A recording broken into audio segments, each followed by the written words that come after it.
중국산 수입품에 2천억 달러 추가 관세를 물리면 미국 가구의 연간 지출이 최대 261달러까지 증가할 수 있다는 분석이 나왔습니다.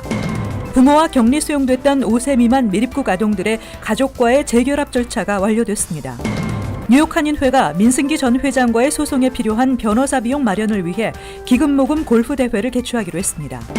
뉴욕시 버스 안에서 아시안 노인이 히스패닉계 여성에게 인종차별적 언행을 하는 동영상이 공개됐습니다. 뉴욕시 교량과 터널의 캐시리스 톨 도입 이후 통행료 미납 건수가 대폭 증가했습니다. 이상은 이 시각 주요 뉴스입니다.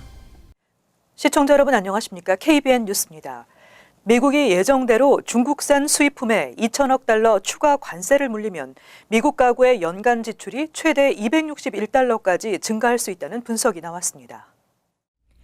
키릴 보르지악 프린스턴대 연구원과 그자비에 자라벨 런던 정경대 교수는 미국이 수입품에 매기는 추가 관세를 소비자가 온전히 부담하고 소비자 구매 행태가 바뀌지 않는다는 것을 전제로 가구당 평균 지출이 연간 127달러에서 최대 261달러 증가할 수 있다고 밝혔습니다. 지난 6일부터 25%의 추가 관세가 발효된 중국산 제품 등 800억 달러가 넘는 수입품에 관세가 부과되면 가구당 평균 60달러 부담이 늘어날 것으로 분석됐습니다. 소득이 5천에서 15,000달러인 가구는 24달러, 연소득 16만 달러 이상인 가구는 141달러가 증가합니다. 10일 발표한 대로 2천억 달러 중국산 제품에 대한 10% 추가 관세가 부과되면 평균 소비 증가액 예상치는 가구 소득에 따라 46달러에서 261달러, 평균 127달러로 2배가량 늘어나게 됩니다. 무역 전쟁이 확전해 미국이 모든 중국산 제품에 10% 관세를 물리면 각 가구의 추가 지출은 90달러에서 533달러, 평균 270달러로 늘어날 것으로 추산됐습니다. 부모와 격리 수용됐던 미립국 아동들에 대한 연방법원의 재결합 명령에 따라 5세 미만 미립국 아동들을 가족과 재결합시키는 절차가 완료됐다고 국토안보부가 발표했습니다. 한편 나머지 아동들에 대한 재결합은 정해진 시한인 26일까지 완료될 가능성이 높지 않을 것으로 예상되고 있습니다. 지난달 샌디에고의 연방법원의 데이나 세브로 판사가 부모와 격리된 미립국 아동 5세 미만은 10일까지, 그 이상 연령 아동은 오는 26일까지 부모와 재결합시키라는 명령에 따라 5세 미만 아동 가족 재결합이 완료됐다고 국토안보부가 어제 발표했습니다. 그동안 보건복지부 보호시설에 수용된 아동들을 구금 중인 부모와 만날 수 있도록 하는 작업을 진행한 결과 어제 오전 7시 현재 총 103명의 5세 미만 아동 가운데 57명이 가족과 재결합했고 46명은 법원의 기준에 따라 국토안보부가 재결합 불가 결정을 내렸고 법원도 이를 승인했습니다. 한편 세브로 판사가 아동 재결합 시한을 넘길 경우 연방정부에 추가 징계를 내리겠다고 밝힌 가운데 5세 미만 아동의 재결합 시한인 10일을 하루 이상 넘겨 완료됐지만 별다른 제재를 가하지는 않을 것으로 전망되고 있습니다. 연방정부는 시한 내에 재결합 절차를 완료하기 위해 내부적인 필수 절차 조건을 유예하기도 한 것으로 알려졌습니다. 약 3,000명에 이르는 격리 수용 아동 중에 100여 명을 제외한 약 2,900명이 5세 이상이어서 오는 26일까지 나머지 아동들을 부모나 성인 보호자와 재결합시키는 것은 정해진 시간 내에 완료될 가능성이 높지 않을 것으로 예상되고 있습니다. 이와 관련해 연방정부는 아동을 데리고 미립국한 부모가 난민 신청을 할 경우 자녀와 함께 장기 구금되거나 자녀를 위탁 보호자에 보내는 것 중에 선택하도록 하는 방안을 법원에 제안할 예정이라고 월스트리트저널이 어제 보도했습니다. 뉴욕 한인회가 민승기 전 회장과의 소송에 필요한 변호사 비용 마련을 위해 골프 대회를 개최하기로 했습니다. 이민사 박물관 내 평화의 소녀상 뉴욕주 의사당 전시회도 추진하고 있다고 밝혔습니다. 지한샘 기자가 보도합니다. 어제 저녁 뉴욕 한인회관에서 진행된 뉴욕 한인회 7차 정기 이사회. 그동안의 한인회 활동 성과를 보고하고 앞으로 운영 방안을 논의하기 위해 한인회 이사와 집행부 임원이 자리를 함께했습니다. 김민선 뉴욕 한인 회장은 민승기 전 회장을 상대로 약 2년 동안 진행해온 민사소송에 대해 양측의 변호사가 필요한 모든 서류를 판사에 제출하고 최종 결과만을 기다리고 있는 상황이라고 밝혔습니다. 한인회는 소송에 따른 변호사 비용 36,000달러를 마련하기 위해 기금 모금 골프 대회를 개최하기로 했습니다. 모자라는 비용은 이사진에서 마련하기로 결정했습니다. 약 3만 6천 불 정도의 변호사 비용이 발생이 됐는데 2만 불 정도는 우리 2세 젊은 변호사들께서 골프 대회를 통해서 나머지 1만 6천 불은 현재 우리 이사회에서 각 이사님들께서 1,000불씩 각출해서 따라서 해마다 개최하던 뉴욕 한인회 골프 대회는 개최하지 않고 대신 사무국 운영과 박물관 건립을 위한 기금 마련을 위해 현판식 행사와 뉴욕 플러싱 소재 한인식당, 중국집 2호점 개점일인 16, 17일 이틀간의 수익이 뉴욕 할인회에 전달될 예정입니다. 지난 6월 워싱턴 DC 연방국회의사당에서 순회 전시를 한 바 있는 평화의 소녀상은 일라인 필립 뉴욕주 상원의원의 발의로 얼바인 뉴욕주 청사에서 순회 전시를 추진합니다. KBN 뉴스 지한샘입니다. 인종 혐오 범죄가 끊이지 않고 있는 가운데 이번에는 뉴욕시 버스 안에서 아시안 노인이 히스패닉계 여성에게 자리를 양보하라며 인종차별적 언행을 하는 동영상이 공개됐습니다. 퀸즈 잭슨하이츠에 거주하는 첼시 소리아노가 공개한 동영상에 따르면 한 아시안 남성 노인이 버스에 올라타 좌석에 앉아있던 히스패닉계 추정 여성에게 자리 양보를 요구한 뒤 거절하자 너희 나라로 돌아가라고 호통을 쳤습니다. 그는 또 아시안 남성은 세금도 내고 감옥에도 절대 가지 않으며 아시안은 우월하다는 말도 했습니다. 소리아노는 동영상과 함께 올린 글을 통해 피해 여성은 나이가 들고 걷기도 불편해 보였는데 그나마 그 아시안 노인은 보행 보조기라도 있었다고 비난했습니다. 버스에 타고 있던 다른 승객들은 이 아시안 남성에게 다른 자리에 앉으라며 말렸지만 피해 여성이 앉아있던 자리에 앉겠다며 움직이지 않은 것으로 전해졌습니다. 뉴욕시 교량과 터널의 캐슐리스 톨 도입 이후 통행료 미납 건수가 대폭 증가한 것으로 나타났습니다.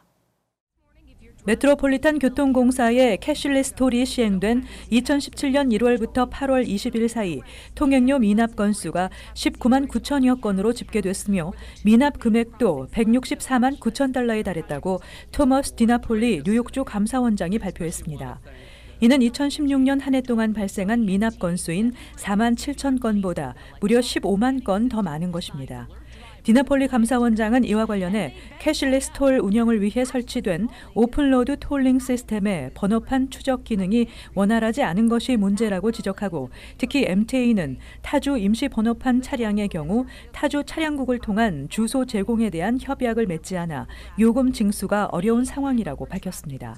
현재 캐슐리스 톨을 통과하는 차량에 대해 사진이 촬영되는데 사진의 상태가 좋지 않을 경우 요금 징수가 불가능한 상황입니다. 감사원은 차량 식별을 위한 사진 개수 확대, 타주 임시 번호판 정보 획득을 위한 대책 강구 등을 개선 방안으로 제시했고 MTA는 톨비 미징수 건수는 전체 징수의 1% 미만에 그치고 있다고 밝혔습니다. 퀸즈 지역의 주택 가격이 상승세를 이어가고 있습니다.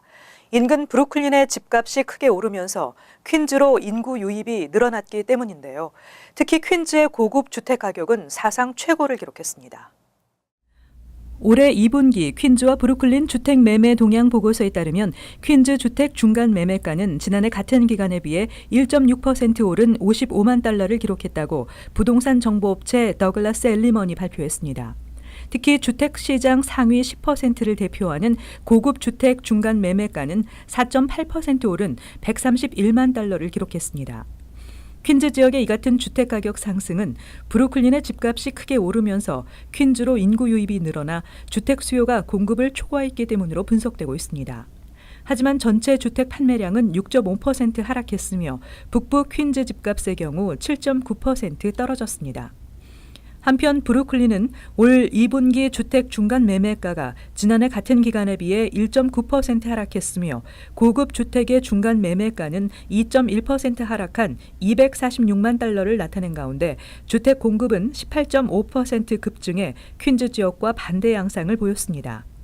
맨하탄에 인접한 브루클린 북서 지역은 중간 매매가 116만 달러로 브루클린 지역 가운데 가장 높은 수준을 보였습니다. 보고서에 따르면 브루클린 지역의 집값 하락은 지난 2012년 이후 처음이라며 그러나 여전히 다른 지역에 비해 높은 수준을 유지하고 있다고 밝혔습니다. 뉴저지 주 검찰이 레오니아 타운에 출퇴근 시간대 비거주자 차량 진입 규제의 적법성을 가리기 위해 타운 정부를 제소했습니다. 주 검찰은 합법적인 규제가 아니라며 중단을 권고한 바 있지만 타운 정부는 조례 강행 의지를 밝혀 논란이 되어왔습니다. 레오니아 타운 정부가 출퇴근 시간대 비거주자 차량 진입을 규제한 조치에 대해 최근 뉴저지주 검찰은 주 교통국을 대변해 레오니아 타운 정부를 제소했다고 레코드지가 어제 보도했습니다. 이웃 주민들과 타운 내 상인들의 원성과 논란이 많았던 로컬 도로 진입 규제 조례가 계속 유지되면서 주 검찰은 타운 정부를 제소했고 이에 따라 조만간 주 법원이 적법성 여부를 판결해 발표할 것으로 예상됩니다. 레오니아 정부 측은 조지 워싱턴 브리지 교통 혼잡을 피해 우회하는 외부 차량이 너무 많아 지역 주민 안전을 위해 불가피하게 취해진 조치라는 명분을 내세웠지만 이웃 지역 주민들의 비난 여론이 거셌으며 이 지역 상인들도 방문객 급감으로 인한 매출 감소 문제를 호소해왔습니다. 결국 지난 5월 거버 그리월 주 검찰총장은 레오니아의 출퇴근 시간대 차량 진입 규제 조치는 합법적인 규제가 아니라며 이 같은 조치를 중단하라고 권고했지만 유다 지글러 레오니아 시장은 주 검찰의 요구를 거부하고 조례 강행 의지를 밝혀 논란이 일었습니다. 한편 유다 지글러 레오니아 시장은 여전히 조례가 합법이라는 입장이며 그동안 단 한 장의 위반 티켓이 발부된 적이 없다며 주 검찰은 정치적인 목적을 우선하고 있다고 주장했습니다. 이번 소송은 공공도로에 대한 로컬 정부의 권한을 판가름하는 판례가 될 수 있어 주목되고 있습니다. 올해 상반기 미국에서 가장 많이 팔린 차량 순위에서 트럭 모델들이 1위와 2위를 차지했습니다. SUV와 CUV 차량들도 8개 모델이 탑 20에 이름을 올리면서 최근 미국 내 SUV의 인기를 보여주고 있습니다. 한국 차로는 현대 엘란트라가 유일하게 18위에 올랐습니다. 자동차 제조사 판매 통계를 토대로 발표된 올 상반기 미국에서 가장 많이 판매된 탑 20 차량 순위에서 포드 F 시리즈 트럭은 45만 1,138대가 판매돼 압도적인 1위를 차지했습니다. 포드 F 시리즈 트럭은 1975년부터 42년 연속 1위 자리를 놓치지 않고 있으며 지난해에도 89만 6,764대가 팔렸으며 올해도 연간 90만 대 수준 판매량을 보이고 있습니다. 2위는 23만 3,539대를 판매한 다지 램 트럭이 차지했습니다.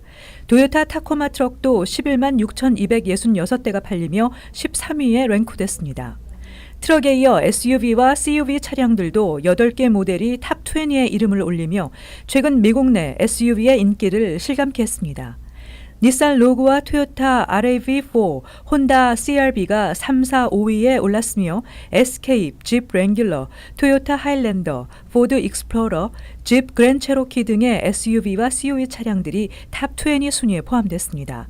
한국산 SUV는 탑 20에 포함되지 못했습니다.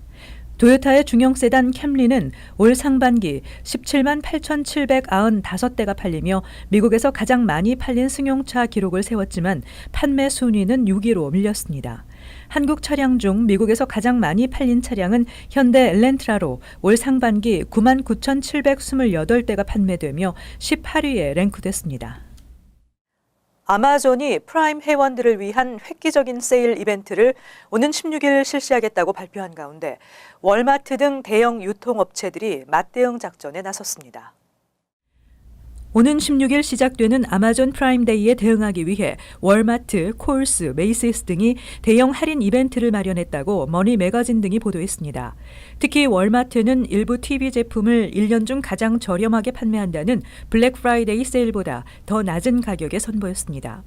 셉터 50인치 4K LED TV의 경우 지난해 블랙 프라이데이 때보다 약 $70 저렴한 $229 99센트에 판매 중이며 $700 선에서 판매되고 있는 55인치 RCA 4K LED TV를 월마트에서는 $229 99센트에 구입할 수 있습니다. 뿐만 아니라 월마트는 최저가 매칭 서비스도 제공한다고 밝혔는데 월마트보다 더 저렴하게 판매하는 온라인 업체를 찾아 가격을 제시하면 그 가격대로 매칭해 준다는 것입니다. 또한 월마트는 jet.com과 손잡고 오는 가을부터 뉴욕시에서 당일 배송 서비스를 시작한다고 전했습니다. 타겟 역시 최저가 매칭 서비스를 제공합니다. 물품 구입 후 14일 이내에 더 저렴한 가격으로 판매하는 사이트를 제시할 경우 그 가격에 맞춰 차액을 환불해 준다고 밝혔습니다. 이 밖에 홈디포와 스테이플스도 더 저렴한 가격을 찾아오면 10% 추가 할인을 제공한다고 밝혔습니다.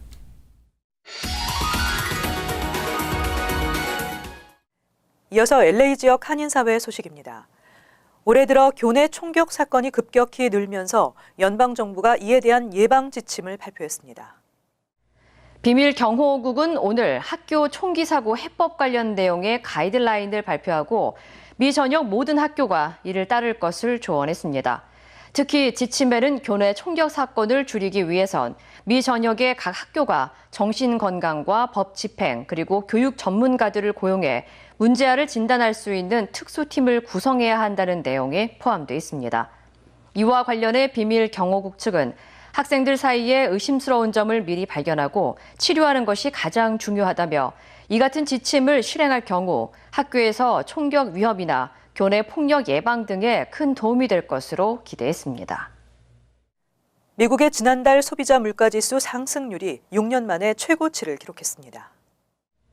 연방노동부에 따르면 지난달 소비자 물가 지수가 전월 대비 0.1% 상승했으며 물가 상승률 역시 전년 대비 2.9% 증가하면서 지난 2012년 2월 이후 6년 만에 가장 큰 상승폭을 기록한 것으로 나타났습니다.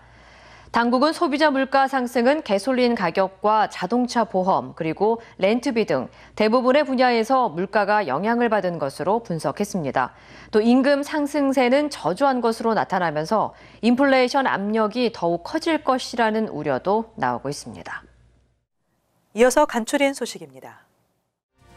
국무부의 난민 입국 현황 자료에 따르면 탈북민 40대 여성 1명이 지난달 미국에 입국해 남서부 유타주에 정착했습니다. 2018-2019 회계년도에 입국한 탈북민은 모두 3명으로 늘어났습니다. 지난 1월 탈북민 10대 여성 2명이 트럼프 정부 출범 이후 처음으로 난민 자격으로 미국에 입국한 바 있습니다. 2004년 제정된 북한 인권법에 따라 미국에 입국한 탈북민은 총 215명이 됐습니다. 2017년 한 해 동안 재외 동포 비자로 한국에 입국한 재외 국민이 증가해 총 5만 1,953명에 달하는 것으로 집계됐습니다. 재외 동포 비자로 한국에 입국한 동포 가운데 미국에서 입국한 비율은 4.0%였습니다. 재외 동포 비자는 외국 국적 동포가 한국에 장기 체류하거나 취업 등을 하기 위해 받는 비자로 한국에서 자유롭게 취업 등 경제 활동을 할 수 있습니다. 지난해 전체 외국인 입국자 수는 75만 8천 명이었습니다. 연방 하원 14선거구 민주당 예비선거에서 알렉산드리아 오카시오-코르테즈에게 충격패를 당한 조셉 크라울리 의원이 11월 본선거 투표 용지에 자신의 이름 삭제를 거부하면서 논란이 되고 있습니다. 뉴욕타임즈에 따르면 크라울리는 예비선거에서 민주당은 패했지만 근로가족당 예비선거에서는 승리하면서 본선거 투표 용지에 이름이 남게 됐고 자신의 이름을 투표 용지에서 없애는 것을 거부하고 있습니다. 버겐 카운티를 포함한 뉴저지 내 애틀란틱, 헌터돈, 서머셋, 워렌 카운티 등에서 웨스트 나일 바이러스 감염 모기들이 무더기로 발견됐습니다. 주 환경보호국은 아직 감염 환자는 발생하지 않았지만 주민들의 지속적인 주의를 당부했습니다. 웨스트 나일 바이러스를 예방하기 위해서는 모기가 산란할 수 있는 집 주변의 웅덩이나 물이 고여있는 폐 타이어, 드럼통, 꽃병 등의 물을 제거하고 모기의 서식을 막아야 합니다. 계속해서 환율과 증권 소식입니다.